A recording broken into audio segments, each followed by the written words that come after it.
কালকে তো ঈদ। ঈদ উপলক্ষে তোমাদের একটা ইজি বাট ইন্টারেস্টিং একটা কোশ্চেন দিচ্ছি, দেখো তো পারো কিনা।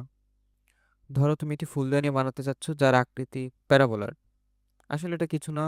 ধরো Z equal to X square কে আমি যদি জেড অ্যাক্সিসের সাপেক্ষে ঘুরাই, তাহলে যে 3D সারফেসটা তৈরি হচ্ছে এটা আর কি প্যারাবোলার। তো তোমার পাত্রের উচ্চতা 10 সেন্টিমিটার এবং ধরো প্রতি বর্গ সেন্টিমিটার উপকরণের খরচ 8 টাকা। তাহলে পাত্রটি বানাতে তোমার টোটাল খরচ কত পড়বে? পজ করে ট্রাই করতে পারো। আশা করি সবাই অলরেডি ট্রাই করছো। প্রবলেমটা তেমন কিছুই না, জাস্ট তোমার টোটাল সারফেস এরিয়া বের করা লাগবে। তো সারফেস এরিয়াকে কি তুমি প্রতি বর্গ সেন্টিমিটারের কস দিয়ে গুণ করলে কি টোটাল খরচ পাচ্ছ না? এটি করা লাগবে আর কি। চলো আমরা সামনে যাই। তোমাদের ব্যাপারটা ফিল করার জন্য আমি একটা অ্যানিমেশনের ব্যবস্থা করছি, দেখো।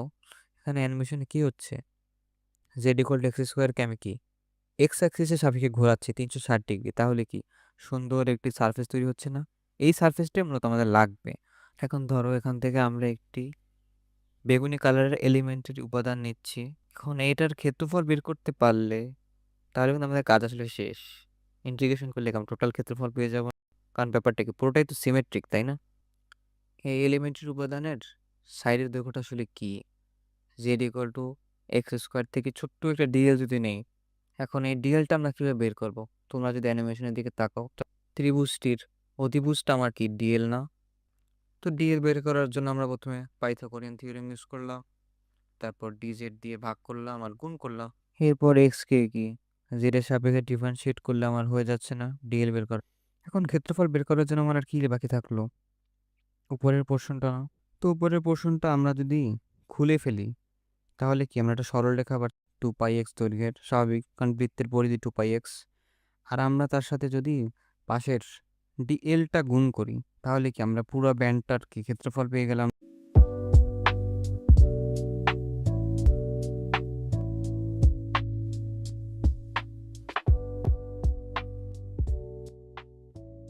প্রত্যেকটা এলিমেন্টের উপাদানের ক্ষেত্রফলকে আমরা যদি যোগ করি, তাহলে কি টোটাল ক্ষেত্রফল পেয়ে যাচ্ছি। যদি একটু খেয়াল করে দেখো, আমরা কি খুবই ছোট্ট একটি এলিমেন্টের উপাদান নিয়েছিলাম, তো স্বাভাবিকভাবে কি ডিএল কি জিরোর কাছাকাছি হবে। তাহলে পুরো ব্যাপারটা কি আসলে ইন্টিগ্রেশন হয়ে গেল।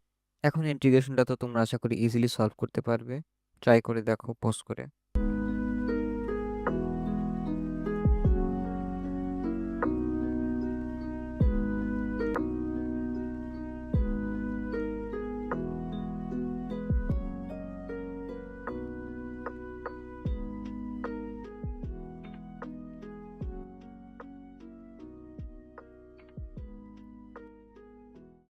আশা করি তোমরা সবাই সলভ করতে পেরেছো।